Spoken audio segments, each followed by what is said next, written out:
As I've been making He Who Moans over the years, a common sentiment that gets expressed in the comment section time and time again goes something along the lines of, Doctor Who has not gotten worse, you've just grown out of it.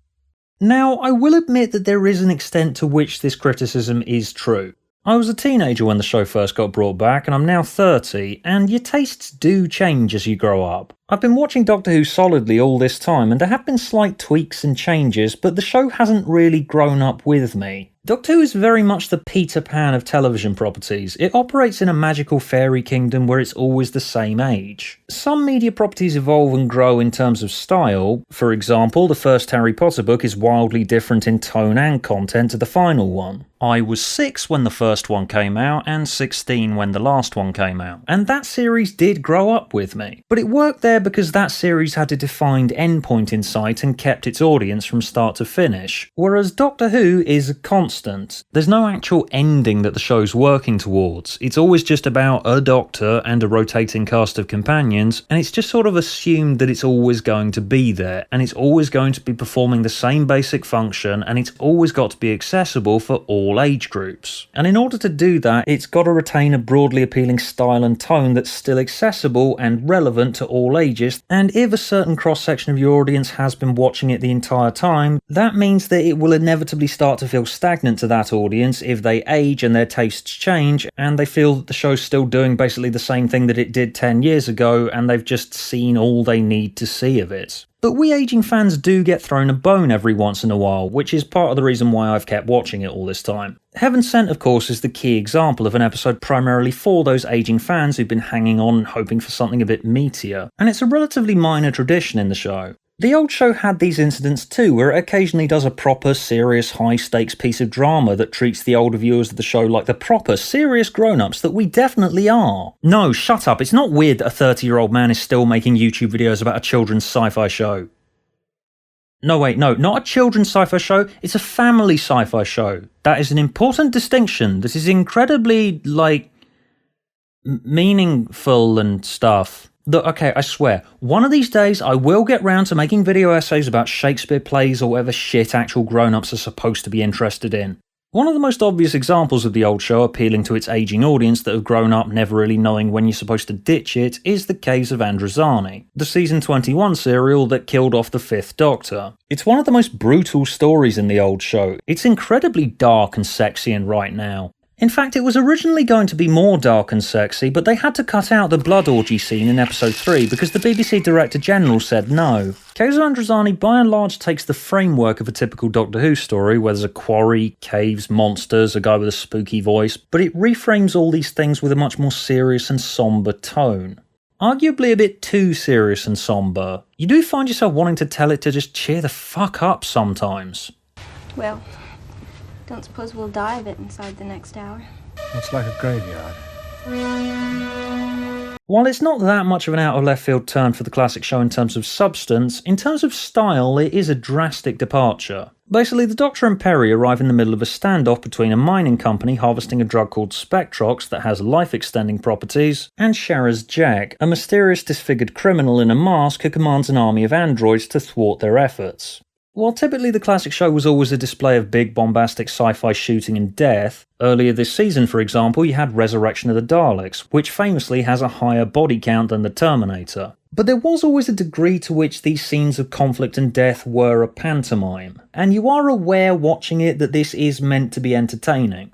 Whereas Keizo Androzani isn't like that at all. It's not fun watching the Doctor and Peri locked up and anticipating being executed by a firing squad. The Doctor and his companions have been close to death before, but Keizo Androzani plays it much slower, and it has such a strong focus on the characters' reactions to the severity of the situation. And the execution itself is not a spectacle. It's played as deadly serious as possible. The viewer does know, of course, that this isn't how the Doctor and Peri die. This is a part 1 cliffhanger after all. But it sets the scene for a regeneration story perfectly, and the story keeps doing things like this throughout the runtime. The Doctor and Peri spend most of Keizo Androzani stumbling around in the dark, getting shot at, screamed at, tortured, and all the while both of them are slowly dying of a deadly illness that progresses through itching, cramps and delirium over the course of a few days.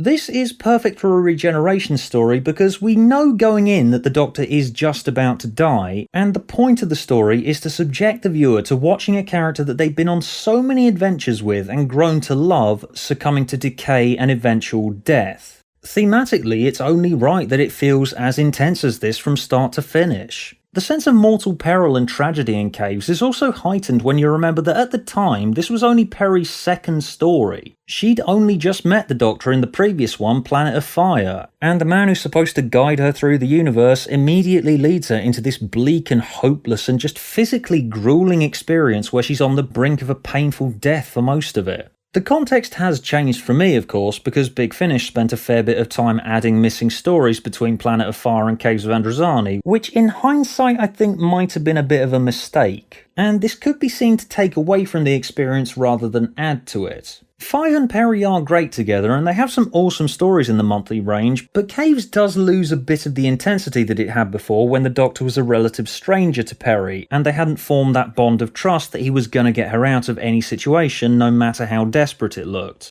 Although maybe Caves of Androzani did need some level of respite considering just how brutal it is, particularly some of the later scenes in episode 3 where there's this creepy leering sexual desire coming from Sharaz Jek that just makes your skin crawl.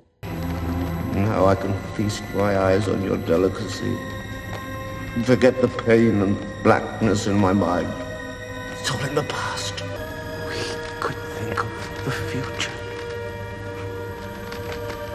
What future?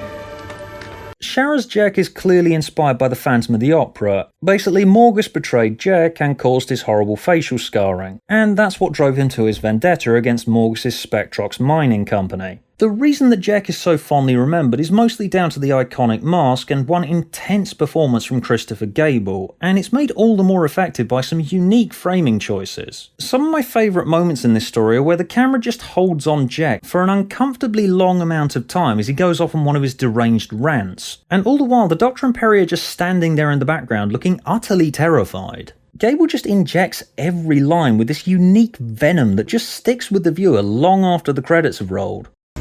I want the head of that perfidious, treacherous degenerate brought to me here! Weird fact about Sharaz Jek is that apparently one of the actors in line to play him was none other than David Bowie. Yeah, apparently they did actually go as far as asking his management if he'd be up for it. Of course, this was never likely to actually happen, but honestly, I'm kinda glad that it didn't and Gable ended up in the role, because although it would have been a dream come true to have David Bowie playing a Doctor Who villain, it probably would have been a very different story with him in the role. For one thing, I can't imagine BBC management being very happy about casting one of the biggest pop stars in the world in Doctor Who and having his face covered the entire time so they can't show off such a huge celebrity guest. That and the novelty of having someone as hideously famous as David Bowie would almost certainly have stolen focus from easily Davison's finest performance as the Doctor. The fact that Doctor's dying throughout this story, and there's the explicit caveat that regeneration might not actually work with this illness, does give a lot of weight to the genuine spectre of his oncoming death. It's always much more compelling to me to watch a Doctor who's already been beaten and knows that he's been beaten. A bone that I've been picking with this franchise for some time now is its tendency to make the Doctor into this overly powerful godlike figure who can solve any problem because of insert piece of technobabble here. But it's so much more compelling to me to watch a Doctor who is in a hopeless situation and accepts the inevitability of his death. In the end over here. Why?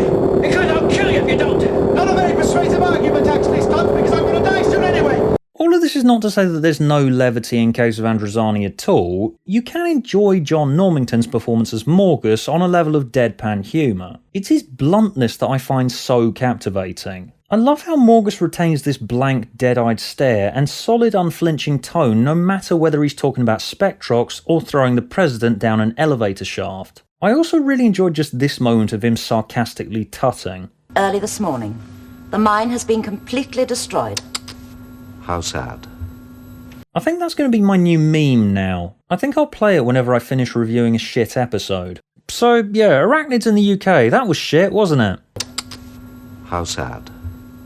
There are some really odd moments with Morgus, particularly the asides where he relays his thought process directly to the camera, which apparently came about due to Normington misunderstanding his stage direction, and it surprisingly works really well. It's so strange, unnatural and direct, and it makes the viewer just shuffle awkwardly in their seat. You feel like you're not supposed to be seeing this. But aside from those occasional moments, yeah, Caves of Androzani is the most miserable story in the whole of Doctor Who. It's this relentless, tortured howl of pain as the Fifth Doctor succumbs to a deadly illness and desperately struggles to get his companion out alive. It barely lets up for a minute, and it even ends with the Doctor hallucinating his old companions and has the Master's face filling the screen screaming at him to just die already. Die, Doctor!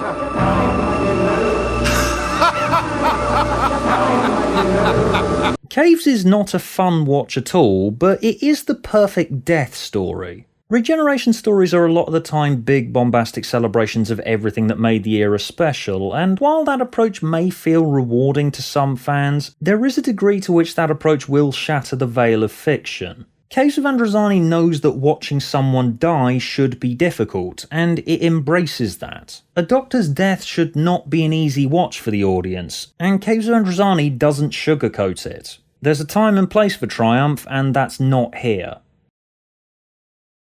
That's for the next episode, where the Doctor battles a giant slug thing and says stupid shit like this. Titan 3, thou craggy knob, receive this weary penitent. I think I'm gonna be sick.